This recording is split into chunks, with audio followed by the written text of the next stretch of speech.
রসুল আকরম সাল্লাল্লাহু আলাইহি সাল্লামের সিরাত, তার জীবনী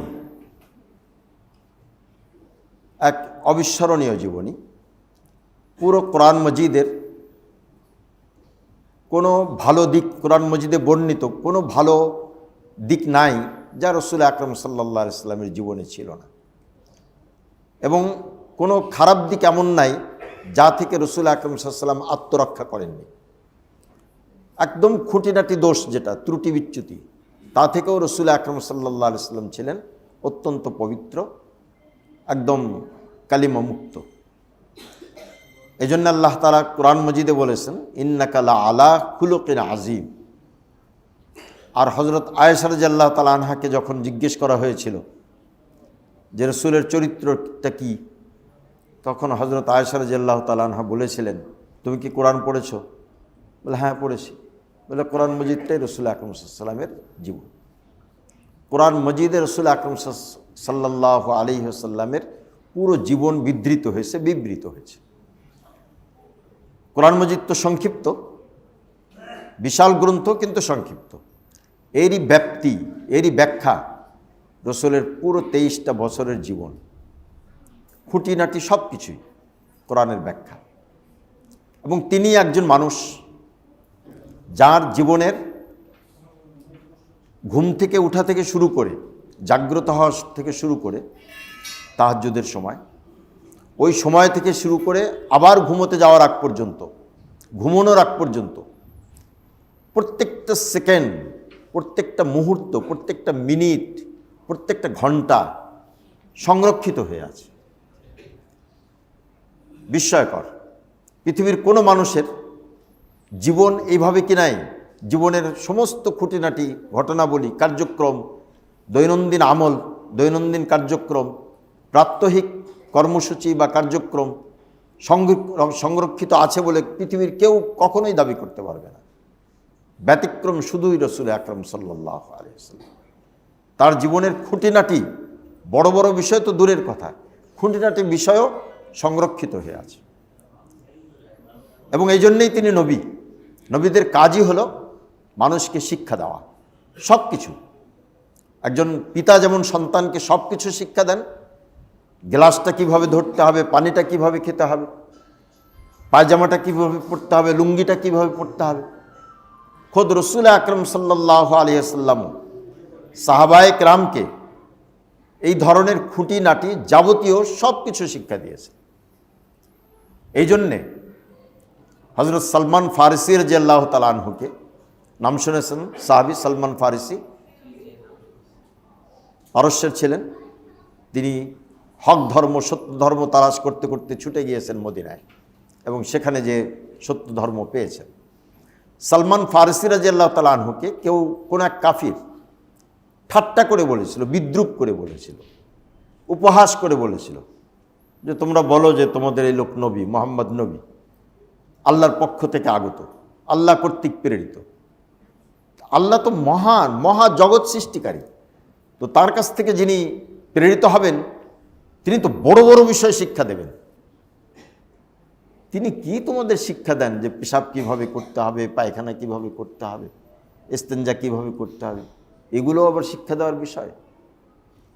তো এই কাফের মুশরিক উপহাস করে যখন এই কথা বলছিল, সে মনে করেছিল যে এই কথা বলার পরে সালমান ফারসি রাদিয়াল্লাহু তাআলা আনহু নিশ্চুপ হয়ে যাবেন, লাজবাব হয়ে যাবেন, লজ্জা পাবেন, এবং তার ভিতরে এই প্রশ্নের উদ্রেক হবে যে তাই তো আমাদের নবী এগুলো কি শিক্ষা দেয়? ভালো ভালো জিনিস শিক্ষা দেবে, বড় বড় জিনিস শিক্ষা দেবে।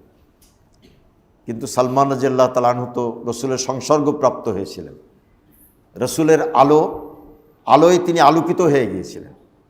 রসুলের নববী নূর তার অন্তরে প্রতিবিম্বিত হয়ে তার হৃদয়ে উদ্ভাসিত হয়ে উঠেছিল নবুয়তের আলোকে। ফলে তিনি ওই মুশরিকের কথায় কাত হয়ে পড়লেন না, উনি দুর্বল হলেন না, উনি লজ্জা পেলেন না, বরং উনি গর্ব করে এই কথাটাই রিপিট করলেন, পুনরাবৃত্তি করলেন, বলে যে হ্যাঁ এটাই তো আমাদের নবীর কারিশমা, যে তিনি আমাদেরকে শিক্ষা দিয়েছেন যে আমরা যেন কেবলামুখী হয়ে না বসি, টয়লেট করার সময়, আমরা যেন ডান হাত দিয়ে শৌচকার্য না করি, আমরা যেন 3 পাত্রের কম ব্যবহার না করি। মানে আরবে তো পানির অভাব ছিল, এখন অভাব নাই, প্রচুর পানি সেখানে পাওয়া যায়, কিনতে হয়, দাম দিয়ে কিনতে হয়, তেলের চেয়েও পানির দাম বেশি, কিন্তু পাওয়া যায় পর্যাপ্ত পানি। কিন্তু রাসূলুল্লাহ সাল্লাল্লাহু আলাইহি সাল্লামের যুগে পানির স্বল্পতা, প্রচণ্ড স্বল্পতা ছিল। এই জন্যে শৌচকার্য সবার জন্য সম্ভব হতো না। তো সাধারণ রীতি ছিল এই, তারা পাথর ব্যবহার করতেন। বড় টয়লেট করে, পায়খানা করে, তারা কি মলত্যাগ করে পরে পাথর ব্যবহার করতেন। তো 3টা পাথর ব্যবহার করতে রাসূল সাল্লাল্লাহু আলাইহি ওয়াসাল্লাম পরামর্শ দিয়েছেন, যে এক পাথর সামনে থেকে পিছনে যাবে, তারপরে পিছন দিকে আরেকটা সামনের দিকে টেনে আনবে, বাস মোটামুটি পরিষ্কার। 3য়টা ফিনিশিংয়ের কাজ করবে, একদম ভালোভাবে পরিষ্কার হয়ে যাবে মলদার। এই যে ছোট্ট বিষয়টা, এটাও রাসূল আকরাম সাল্লাল্লাহু আলাইহি ওয়াসাল্লাম শিক্ষা দিয়েছেন, যে 3 পাথরের নিয়ে তোমরা যাবা টয়লেটে, 3টা পাথর কমপক্ষে ব্যবহার করবে। পানি ব্যবহার এটা উত্তম, পাথর ব্যবহারের সঙ্গে সঙ্গে পানিও যদি কেউ ব্যবহার করে, পানির চেয়ে পাথর উত্তম, আর পাথরের চেয়ে পানি উত্তম, পাথরের চেয়ে পানি ব্যবহার করা উত্তম। আর যদি কেউ মাটির ঢেলা বা পাথরও ব্যবহার করে, আবার পানিও ব্যবহার করে, তাহলে সেটা আরও উত্তম, কোনো সন্দেহ নেই। তো উনি বললেন যে হ্যাঁ, রাসূলুল্লাহ সাল্লাল্লাহু আলাইহি সাল্লাম আমাদেরকে এই শিক্ষা দিয়েছেন, আমরা যেন কেবলামুখী না হয়ে বসি, আমরা যেন ডান হাতে ইস্তেঞ্জা না করি, বাম হাতে ইস্তেঞ্জা করি, আমরা যেন 3 পাথরের কম না নিয়ে যাই, 3 পাথর দিয়ে ইস্তেঞ্জা করি, ইত্যাদি ইত্যাদি। তো ইনি সালমান ফারসি রাদিয়াল্লাহু তাআলা আনহু, যেটাকে মুশরিকরা উপহাসের বিষয় বলে মনে করছিল, সালমান ফারসি রাদিয়াল্লাহু তাআলা আনহু সেটাকেই গর্বের বিষয় বলে ব্যক্ত করলেন, যে হ্যাঁ, আমাদের নবী তো তিনি তো আমাদের সব কিছু শিক্ষা দেবেন, কিভাবে আমরা মানুষ হতে পারি, আমাদের হৃদয় কীরকম হতে হবে, আমাদের ইবাদত কীরকম হতে হবে, আমাদের পিতামাতার সঙ্গে আমাদের সম্পর্ক কীরকম হবে, আচার ব্যবহার কীরকম হবে, আমাদের উপার্জন কীরকম হতে হবে, আমাদের সন্তান সন্ততির সঙ্গে আমাদের সম্পর্ক কীরকম হবে, তাদেরকে আমরা লালন পালন করব কীভাবে, হ্যাঁ, এরকম বড় বড় বিষয়, আমরা দেশ পরিচালনা করব কিভাবে আদালত কায়েম করব, কিভাবে বিচার করব, সালিসি করব, এরকম বড় বড় বিষয় তো শিক্ষা দিয়েছিনি, সঙ্গে সঙ্গে এই ছোট্টখাটো বিষয়ও শিক্ষা দিয়েছে। শুধু শিক্ষা দেননি, রাসূল আকরাম সাল্লাল্লাহু আলাইহি ওয়াসাল্লাম মুখে তো শিক্ষা দিয়েছেনই, এবং তিনি নিজে যা করেছেন সাহাবায়ে কেরামকে বলেছেন যে তার জীবনের সাথে সম্পৃক্ত সব কিছু তারা যেন সংরক্ষণ করে এবং তারা যেন পালন করে এবং অন্যের কাছে পৌঁছে দেয়।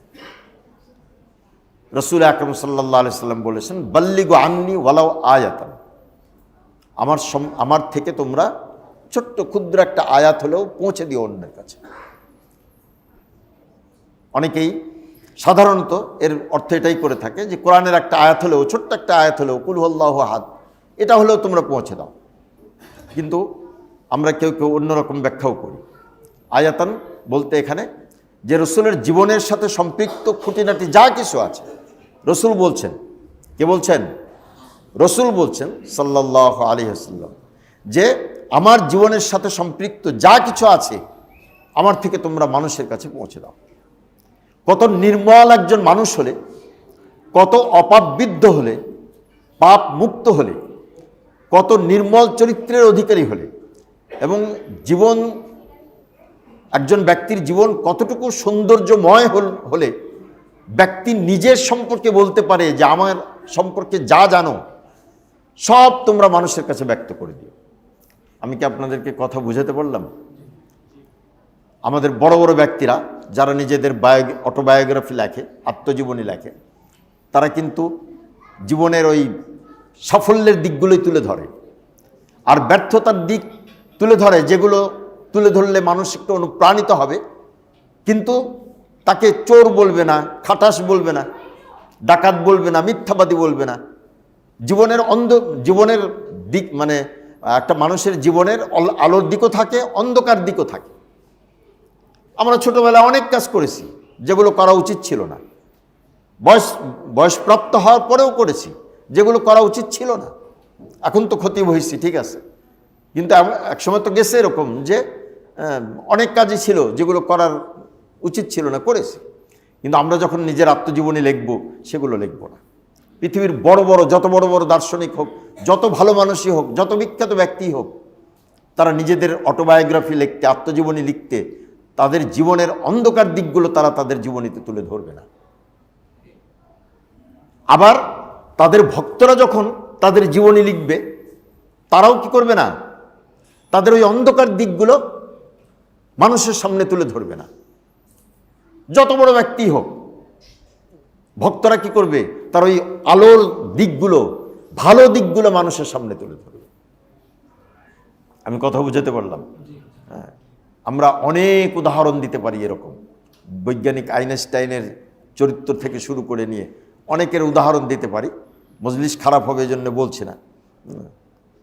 মনে করেন একটা উদাহরণ, কেউ কিছু মনে করবে না, আরও অনেক উদাহরণ আছে। এই জন্যে নয় যে আমি সে অমুসলিম এই জন্য উদাহরণটা দিলাম, সেজন্য নয়। কবি হিসাবে তার আমি খুব ভক্ত। রবীন্দ্রনাথ ঠাকুর একজন মানে বিশ্বকবি হিসাবে, বিখ্যাত কবি হিসাবে, অসাধারণ কবি হিসাবে তার আমি অত্যন্ত ভক্ত, কোনো সন্দেহ নাই। জীবনের নানা দিক সম্পর্কে তার কাব্য এবং কবিতা রচিত হয়েছে। অসাধারণ কবিতা তিনি রচনা করেছেন, যার তুলনা হয় না।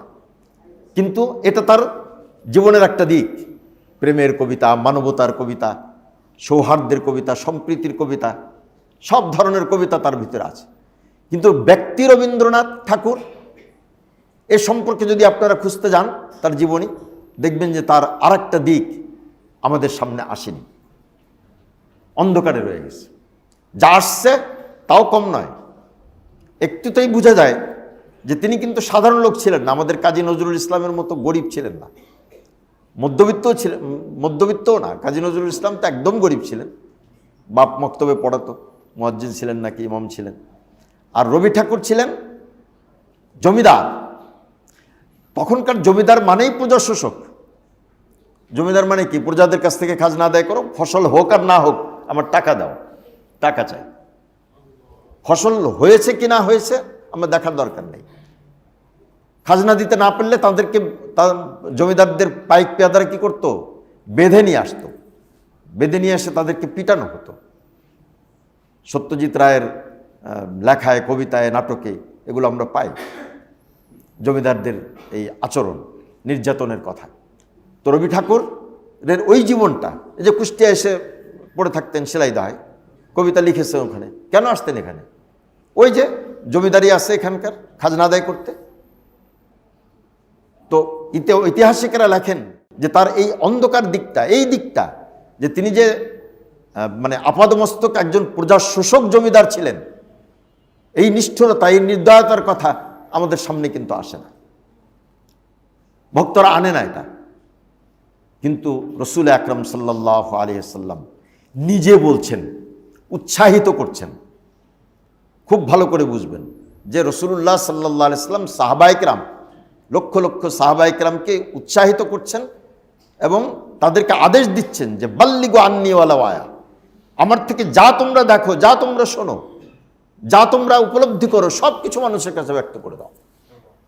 কতটা নিখুঁত হলে, কতটা মলিনতা মুক্ত হলে একজন ব্যক্তি নিজের সম্পর্কে এভাবে বলতে পারে যে আমার সম্পর্কে যা জানো তোমরা মানুষকে জানিয়ে দাও। এমনকি তার মানুষের মধ্যে সামাজিক যে জীবন, সেই জীবনের কথাও না, বরং তার গৃহজীবন, ভিতরের জীবন।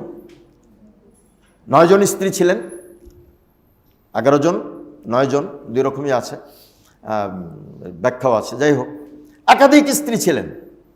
সেই স্ত্রীদের সঙ্গে তার আচরণ কীরকম ছিল, তার বৈবাহিক জীবন কেমন ছিল, দাম্পত্য জীবনটা কেমন ছিল, গৃহজীবনটা কেমন ছিল, এটাও আমাদের সামনে এসে গেছে ওই স্ত্রীদের বদৌলতে। তাদের বদৌলতে, স্ত্রীদের বদৌলতে। আমরা বাইরে অনেক এরকম আছি, যেরকম বড় বড় সিংহাসনে বসে আমরা কি করি, অনেক রকম ওয়াজ নসিহতের কথা আমরা আপনাদেরকে শোনাই। কিন্তু আমাদের ঘরের খবর নিয়ে দেখেন, এখানে তাহাজ্জুদ পড়তে পড়তে কপালে দাগ পড়ে যায়, হ্যাঁ, জিকির করতে করতে জিহ্বায় ফেনা উঠে যায়, কিন্তু ভিতরের খবর নিয়ে দেখেন যে দেখা যাবে যে লোকটা বউ পেটানো মানুষ, বউয়ের সাথে তার সম্পর্ক ভালো না, বউয়ের সঙ্গে সারাদিন খ্যাস খ্যাস করতেই থাকে, চিটচিট করতেই থাকে। রাসূলুল্লাহ সাল্লাল্লাহু আলাইহি ওয়াসাল্লামের জীবনের, ওই দাম্পত্য জীবনের প্রতিটি মুহূর্তের কথাটাও আমাদের সামনে এসে গেছে। বিস্ময়কর না এটা? এটা বিস্ময়কর। সেখানেও দেখা যায় যে তিল পরিমাণ খুঁত আপনি খুঁজে পাবেন না। জিজ্ঞেস করা হয়েছে আম্মাজানদেরকে যে রাসূল আকরাম সাল্লাল্লাহু আলাইহি ওয়াসাল্লামের বিভিন্ন সময় বিভিন্ন ঘটনাবলী আমাদের সামনে এসে গেছে। তাদের আচরণ, তাদের সঙ্গে রাসূল সাল্লাল্লাহু আলাইহি ওয়াসাল্লামের আচরণটা কেমন ছিল। আমি কথা বুঝাতে পারলাম? তা এটা নিয়েই আমাদের চিন্তা করা উচিত যে এই মহামানব যার কোনো তুলনা হতে পারে না। আমরা বলি যে যদি পৃথিবীর মানে সমস্ত দোষগুলোকে একটা একটা করে লিস্ট করা যায়, একটা কাগজে টুকা যায়, একটা দোষ, এই একটা দোষ এক একটা ছোট ছোট চিরকুট বানানো যায়। মনে করেন লক্ষাধিক দোষ আছে পৃথিবীতে। এই লক্ষাধিক দোষকে যদি, যত দোষ আছে সবগুলোকে যদি আপনি একটা বস্তায় ভরেন, একটা ট্রাকে উঠান,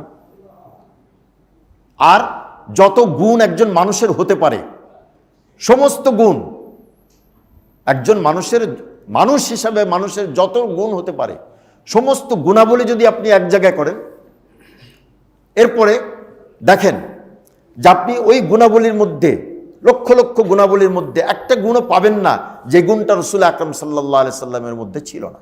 সুবহানাল্লাহ।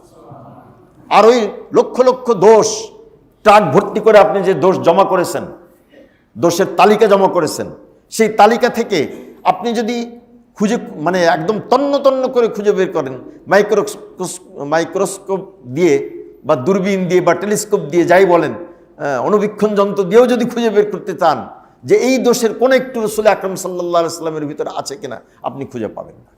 সুবহানাল্লাহ। এই হলো রাসূল আকরাম সাল্লাল্লাহু আলাইহি সাল্লামের জীবন। কোন দিক নিয়ে আলোচনা করবেন? আল্লাহ তাআলা কোরআন মাজিদে বলেছেন, দায়ান ইলাল্লাহ ইন্না আরসালনাকা শাহিদান ওয়া মুবাশশিরান ওয়া নাযীরা ওয়া দায়ান ইলাল্লাহি বিইذনিহি ওয়া সিরাজাম মুনীরা। সূরা আহজাবের 45 এবং 46 নম্বর আয়াত দেখে নেবেন। এর তরজমা আশা করি আপনাদের খতিব সাহেব অত্যন্ত যোগ্য মানুষ, ভদ্র মানুষ, আমাদের প্রিয় একজন ব্যক্তি, তো উনি এ নিয়ে আপনাদের সামনে বয়ান করবেন। আমি শেষ কথাটা, শেষ শব্দটা নিয়ে আলোচনা করতে চাই। দায়ান ইলাল্লাহি বিইذনিহি ওয়া সিরাজাম মুনীরা, এই আয়াতটা তেলাওয়াত করেছিলাম। আল্লাহ তাআলা বলেন যে আমি তোমাকে প্রেরণ করেছি আল্লাহর দিকে মানুষকে আহ্বানকারী রূপে আর উজ্জ্বল সূর্য রূপে, সিরাজাম মুনীরা। এখানে আলেম ওলামা থাকতে পারেন, বলবেন যে সিরাজ মানে তো চেরাগ, বাতি। হ্যাঁ, বাতি, চেরাগ, কিন্তু এখানে অর্থ হলো সূর্য। আল্লাহ তাআলা সূর্যকেও সিরাজ বলেছেন, জাআলনা শামসা সিরাজাম ওয়াহাজা, আছে না? সূরা নাবাতেই তো আছে, জাআলনা শামসা সিরাজাম ওয়াহাজা। তো সূর্যকে আল্লাহ তাআলা সিরাজ বলেছেন। এখানে রাসূল আকরাম সাল্লাল্লাহু আলাইহি সাল্লামের জন্য সিরাজ শব্দ ব্যবহার করেছেন, শামস শব্দ ব্যবহার করেননি। বলেছেন যে তোমাকে আমি প্রেরণ করেছি প্রজ্জ্বল সূর্য রূপে, প্রজ্জ্বল দ্বীপ রূপে, চারাগ রূপে, প্রজ্জ্বল সূর্য রূপে, আফতাবে নবুয়ত। কিন্তু এই সূর্য রূপে, এর সূর্যের সঙ্গে কেন তুলনা করলেন? অনেক ব্যাখ্যা। এক তো ছোট্ট একটা কথা, যে মহাজগতের মধ্যে সূর্য হচ্ছে আকমালুল আবিদিন, সবচেয়ে বেশি আল্লাহ তাআলার অনুগত। হাদিসে আছে প্রতি মুহূর্তে সূর্য যখন উদিত হয় তখন আল্লাহ তাআলার আরশের নিচে সিজদা করে এবং অনুমতি চায়, এরপরে উদিত হয়। সুবহানাল্লাহ। এখানে অনেক সবাই শিক্ষিত আলহামদুলিল্লাহ। প্রশ্ন করে বসবেন যে সূর্য তো ডোবেই না কোনো সময়, উদিত হয় কখন আবার, আর আরশের নিচে যায় কখন, সিজদাই দেয় বা কখন? এটা তো অবৈজ্ঞানিক কথা বললেন। হ্যাঁ, মোটেও না, অবৈজ্ঞানিক কথা নয়। এটার মানে হচ্ছে সূর্য তো কখনোই ডোবে না, কিন্তু কোনো না কোনো জায়গার জন্য প্রতি মুহূর্তে উদিত হতে থাকে। এই তো, কি বলেন আপনারা? সূর্য প্রতি মুহূর্তেই কোনো না কোনো জায়গার জন্য কি হতে থাকে? 5টা 25 মিনিট 2 সেকেন্ডে এক জায়গার জন্য উদিত হয়, 5টা 25 মিনিট 3 সেকেন্ডে আরেক জায়গার জন্য, চতুর্থ সেকেন্ডটা আরেক জায়গার জন্য, পঞ্চম সেকেন্ডটা আরেক জায়গার জন্য, এরকম আপনি ধারণা করেন। তো প্রতিটি মুহূর্তেই সূর্য উদিত হতে থাকে, আর প্রতিটি মুহূর্তেই সে আল্লাহ তাআলার কাছে সিজদা অবনত হয়ে ওই প্রার্থনা করতে থাকে যে আমি আমার কাজ করব কিনা, আমি উদিত হব কিনা। সুবহানাল্লাহ। তো বলা হয় যে মহাজগতে সূর্য হচ্ছে আকমালুল আবিদিন, মানে সবচেয়ে বড় ইবাদত গুজার। একদম প্রতি মুহূর্তে একদম সিজদায় পড়ে আছে এবং পৃথিবীকে, মহাজগৎকে, সৌরজগৎকে কি করছে? আলো দিচ্ছে। এই আলো দিচ্ছে, সে কাজ করছে, সঙ্গে সঙ্গে সে সিজদা অবনত হয়ে পড়ে আছে প্রতি মুহূর্তেই, অবিরাম সিজদায়রত। এই মখলুকাতের মধ্যে রাসূল আকরাম সাল্লাল্লাহু আলাইহি ওয়াসাল্লাম ছিলেন আকমালুল আবিদিন। তার চেয়ে বড় ইবাদত গুজার, তার চেয়ে বড় আব্দ আর কেউ পৃথিবীতে জন্মগ্রহণ করেনি, আর কেউ জন্মগ্রহণ করবেও না। এজন্যে ওই মহাবিস্ময়কর মেরাজের ঘটনা যখন আল্লাহ তাআলা বলতে গিয়েছেন, ইসরার ঘটনা, মসজিদে হারাম থেকে মসজিদে বাইতুল মুকাদ্দাস পর্যন্ত যে সফরটা হয়েছিল, সেখান থেকে ঊর্ধ্বাকাশে ভ্রমণ, তো বাইতুল মুকাদ্দাস পর্যন্ত সফরের বিবরণটা আল্লাহ সূরা বনী ইসরাইল বা সূরা ইসরাতে দিয়েছেন। দুটো নাম, বনী ইসরাইল এবং ইসরা, দুই নাম এই সূরার। এই সূরার শুরুতে বলেছেন সুবহানাল্লাযী আসরা বিআবদিহি। এটা একটা বিস্ময়কর ঘটনা, মহাকাশে ভ্রমণ। সেই ভ্রমণের সূচনার কথা বলতে যে আল্লাহ তাআলা রসুলকে আখ্যায়িত করছেন তার বান্দা হিসেবে। কি হিসাবে? বান্দা হিসেবে, আব্দ হিসাবে। অর্থাৎ আল্লাহ তাআলার দাসত্বটাই একজন মানুষের সফলতার চূড়ান্ত স্তর, এটা বোঝা গেল। সঙ্গে সঙ্গে বোঝা গেল যে রাসূল আকরাম সাল্লাল্লাহু আলাইহি ওয়াসাল্লাম ছিলেন আল্লাহ তাআলার মহা একজন বান্দা, সবচেয়ে বড় বান্দা, আকমালুল আবিদিন। এটা বলতে চাচ্ছি যে রসুলকে চিনতে হলে রসুলের জীবনী তো পড়বেনই, সিরত পড়বেন, সিরতের আলোচনা শুনবেন, এবং প্রত্যেক জুমায় যে আলোচনা হয় এটা মূলত রসুল সাল্লাল্লাহু আলাইহি ওয়াসাল্লামের জীবনেরই আলোচনা প্রকারান্তরে। কিন্তু তারপরেও একদম বিশেষভাবে সিরাত শিরোনাম দিয়েই মাঝে মাঝে আলোচনা করা উচিত, আলোচনা হওয়া দরকার। আপনাদেরও শোনা উচিত, আপনাদেরও আবেদন করা দরকার যে সিরাত নিয়ে একটু বিশেষভাবে আলোচনা করে। রাসূল আকরাম সাল্লাল্লাহু আলাইহি ওয়াসাল্লামের জীবন বুঝতে হলে, তাকে যদি আমরা চিনতে চাই, তাকে চিনতে হলে তার শিষ্য বা সাহাবীদেরকে যদি আমরা দেখি তো চিনতে পারব। কারণ বৃক্ষ তোমার নাম কি, ফলে পরিচয়। আমরা এখানে অনেক সময় ভুল করি। আমরা যদি দেখি, অনেক উদাহরণ আছে, তার মধ্যে এক লেখক একটা সুন্দর উদাহরণ দিয়েছেন। তিনি ছিলেন লালন গবেষক। কি ছিলেন? লালন ফকিরের নাম শুনছেন তো, কুষ্টিয়ার। অনেক গান আছে তার, না? আজ থেকে 100 বছর আগের এক ব্যক্তি লালন ফকির। তার মারিফতি গান আছে অনেক, দেহতত্ত্বর গান, তার মারিফতি গান, বিধাতা নিয়ে গান, সৃষ্টিকর্তা নিয়ে গান, জীবন নিয়ে গান অনেক আছে। কাব্য ক্ষমতা, মানে কাব্য ক্ষমতা, কাব্যিকতা তার ভিতরে প্রচুর পরিমাণে ছিল, এবং তাকে অনেকেই অনেক রকমভাবে আমাদের সামনে তুলে ধরে। তাকে নিয়ে গবেষণাও হয়। একজন প্রফেসর, তিনি লালন নিয়ে গবেষণা করছেন। করতে করতে তিনি এক সময় কি হয়েছেন? বীতশ্রদ্ধ হয়েছেন। নবী করিম সাল্লাল্লাহু আলাইহি সাল্লামের জীবন যখন গবেষণা করতে গিয়েছেন, তখন তিনি এই কথাটা লিখেছেন সুন্দর করে। বলেছেন যে আমরা লালন কেমন ছিল, 100 বছর আগের লালন, তাকে চিনতে হলে আমাদের তাদের শিষ্যদেরকে চিনতে হবে। কারণ তার সম্পর্কে খুব বেশি একটা ইতিহাস পাওয়া যায় না। তা আমরা যখন লালনের আশ্রমে যাই, কুষ্টিয়ায়, এটাও কুষ্টিয়ায়, লালনের আশ্রমে যাই, তার শিষ্যদেরকে দেখি, তখন দেখি যে তাদের মূল কাজ হচ্ছে অবাধ যৌনাচারিতা, গাঁজা সেবন আর গান বাদ্য করা, জটা চুল রাখা, অপরিচ্ছন্ন থাকা, এগুলোই হলো তাদের কাজ। বিড়ি ফুঁকা, সিগারেট টানা, এগুলোই হলো তাদের কাজ। তো তাদের দেখে এটা অনুমান করতে খুব কষ্ট হয় না যে উস্তাদও এই শিষ্যদের থেকে ভিন্ন কিছু ছিল না, নাকি?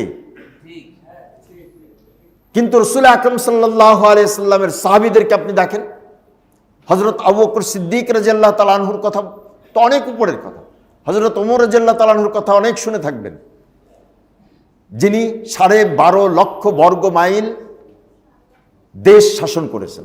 ফ্রান্স, জার্মানি, তারপর ইটালি, ইংল্যান্ড, এই সব মিলাই যে দেশ হতে পারে তার চেয়েও বড় দেশ তিনি কি করছেন, শাসন করেছেন এক সময়। হযরত ওমর রাদিয়াল্লাহু তাআলা তার জীবনী পড়েন, আল ফারুক পড়েন, আল্লামা শিবলি নোমানের বা উলামায়ে কেরামের কাছ থেকে শোনেন, যিনি এত বড় খলিফা হওয়া সত্ত্বেও শুয়ে থাকতেন চাটাইয়ের উপরে। কোনো প্রোটোকল ছিল না। আজকাল যে প্রোটোকল শোনেন না, প্রধানমন্ত্রীর প্রোটোকল, অমুকের প্রোটোকল, তর্মুকের প্রোটোকল, একটা এমপি তার পিছনেও তার 4 জন পুলিশ থাকে, একটা গাড়ি থাকে, প্রোটোকল মেনটেন করতে হয়। কিন্তু কোনো প্রোটোকল ছিল না, কোনো পাহারার ব্যবস্থা ছিল না, রাখেননি, দরকার পড়েনি, বাস চাটাইয়ের উপরে শুয়ে থাকতেন।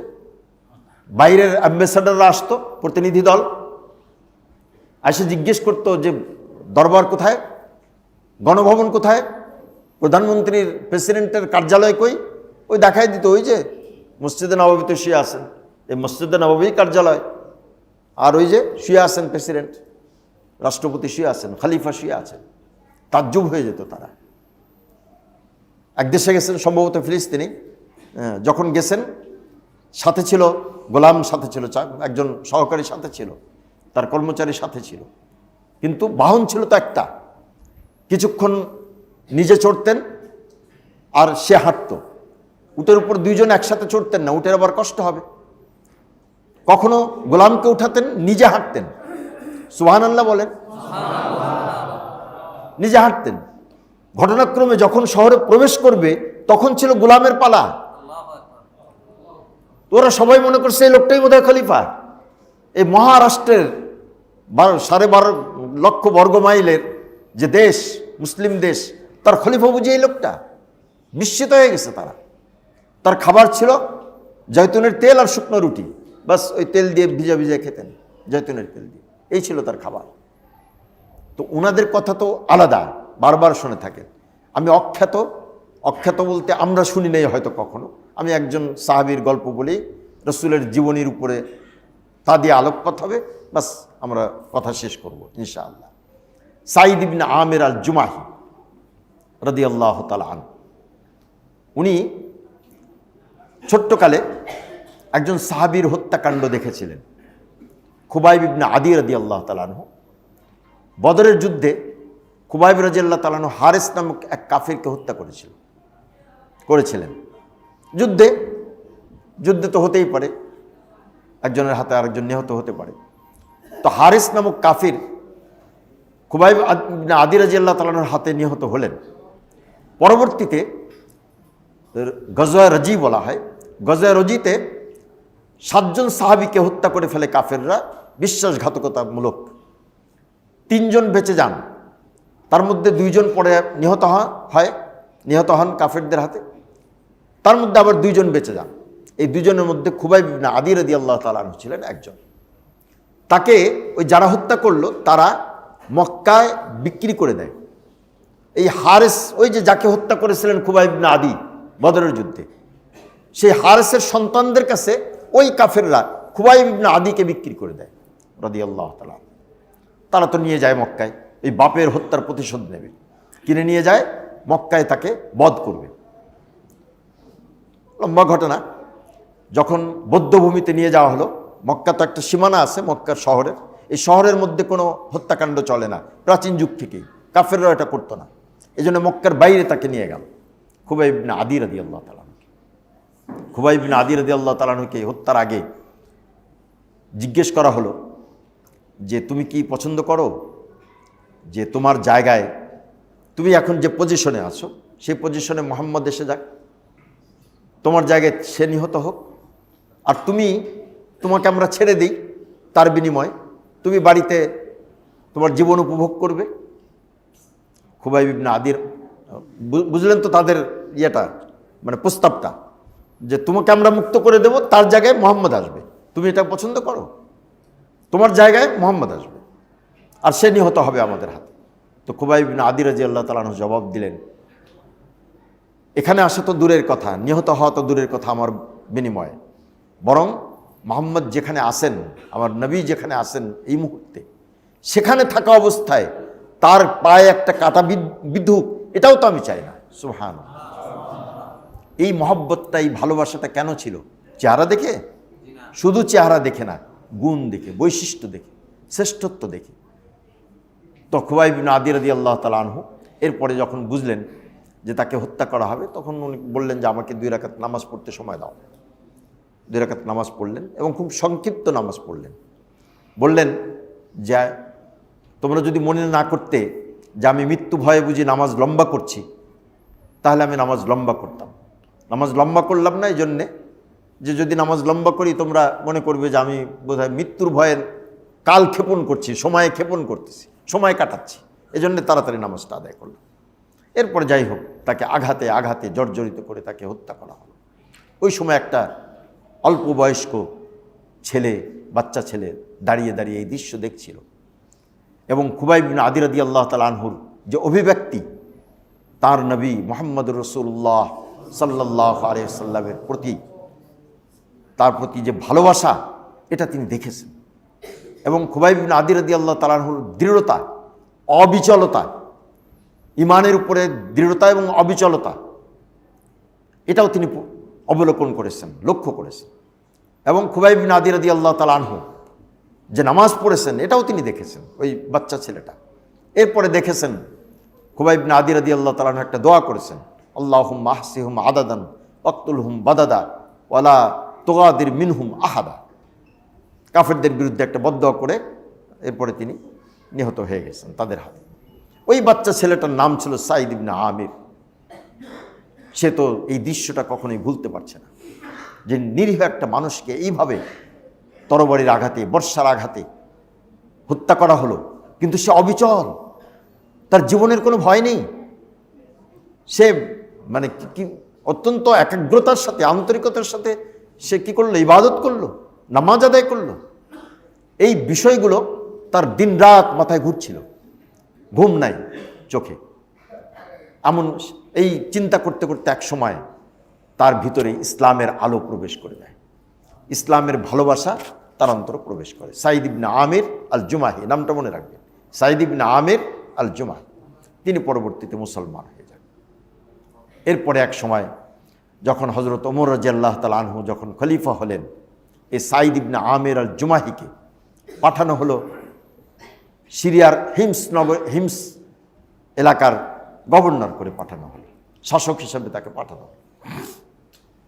হজরত ওমর রাদিয়াল্লাহু তাআলা আনহু একবার ওই হিমসের লোকদেরকে বললেন যে তোমরা তোমাদের রাজ্যের, তোমাদের দেশের যারা অসহায়, গরিব, যাদের সাহায্য প্রয়োজন, তাদের একটা লিস্ট তৈরি করে আমার কাছে পাঠাও। তো তারা লিস্ট তৈরি করলো, লম্বা লিস্ট, অমুক অমুক অমুক। একজন শেষে দেখা গেল একজনের নাম সাঈদ ইবনে আমির। তো উনি জিজ্ঞেস করলেন, কে সাঈদ ইবনে আমির?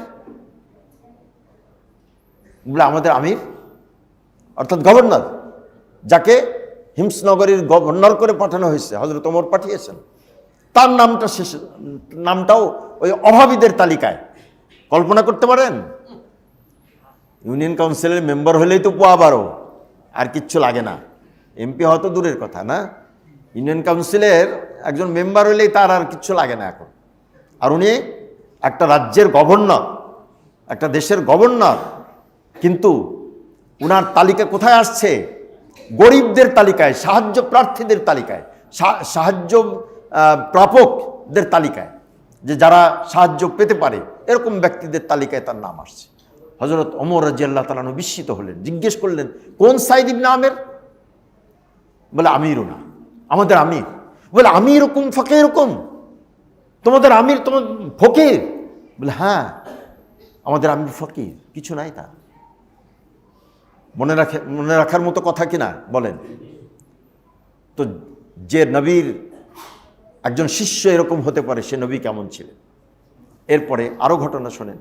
হযরত ওমর রাদিয়াল্লাহু তাআলা আনহু হিমসে একবার গেলেন সরেজমিন কি করতে, দর্শন করতে, চাক্ষুষ দেখতে এলাকার অবস্থা। হিমস নগরীতে গেলেন এবং জনগণকে বললেন দেখা করতে কারো কোনো অভিযোগ থাকলে। তো হিমস নগরীকে বলা হতো কুয়াইফা, ছোট্ট কুফা। কুফা হলো ইরাকের একটা শহর। এই কুফা শহরের লোকদের আমন্ত্রণেই হজরত হুসাইন রাদিয়াল্লাহু তাআলা হয়ে এসেছিলেন। পরে তাকে শহীদ করে দেওয়া হয়। তারা কেউই এগিয়ে যায় নাই হজরত হুসাইন রাদিয়াল্লাহু তাআলা কে রক্ষা করার জন্য। তো এই কুফা নগরীর লোকজন খুব অভিযোগ প্রবণ ছিল, খালি অভিযোগ ছিল তাদের, শাসকের বিরুদ্ধে তারা অভিযোগ করতেই থাকতো। তো হিমস নগরীটাও কাছাকাছি ছিল। ওই এলাকার ওই নগরীর লোকজন কথায় কথায় খালি অভিযোগ পেশ করতো। এটা তাদের একটা স্বভাবে পরিণত হয়েছিল। তো উনি যখন গেলেন হযরত ওমর রাদিয়াল্লাহু তাআলা আনহু জনগণকে বললেন, আসো আমার সাথে দেখা করো, তোমাদের কোনো অভিযোগ থাকলে বলো। তো তারা 4টা অভিযোগ করলো, সবগুলো মনে আছে কিনা জানি না। প্রথম অভিযোগ হলো যে উনি একটু বেলা করে আসেন জনসম্মুখে। যিনি প্রেসিডেন্ট হবেন, যিনি প্রধানমন্ত্রী হবেন, তিনি সরাসরি জনগণের কথা শুনবেন। এখন রাষ্ট্রীয় নানা ব্যস্ততার কারণে বর্তমান যুগে এটা সম্ভব হয় না, লোকের আধিক্যের কারণে, জনগণের সংখ্যার প্রাচুর্যের কারণে এটা সম্ভব হয় না। এজন্য প্রতিনিধি থাকে, এমপি থাকে, এমপির সঙ্গে মানুষ দেখা করবে, কিন্তু এটা সম্ভব হয় না। হযরত ওমর খলিফাতুল মুসলিমিন, বিশাল দেশের খলিফা, তিনি গেলেন জনগণের সাথে কথা বলতে। জনগণ আসলো, বলল যে উনি প্রত্যেক দিন একটু দেরি করে আসেন দরবারে, আমরা তার সঙ্গে দেখা করতে পারি না, দেরি হয়ে যায় আমাদের। তো জিজ্ঞেস করলেন, বলো এই অভিযোগের উত্তর কি আছে তোমার কাছে? উনি বললেন যে আমিরুল মুমিনিন, আমার বাড়িতে চাকর বাকর নাই,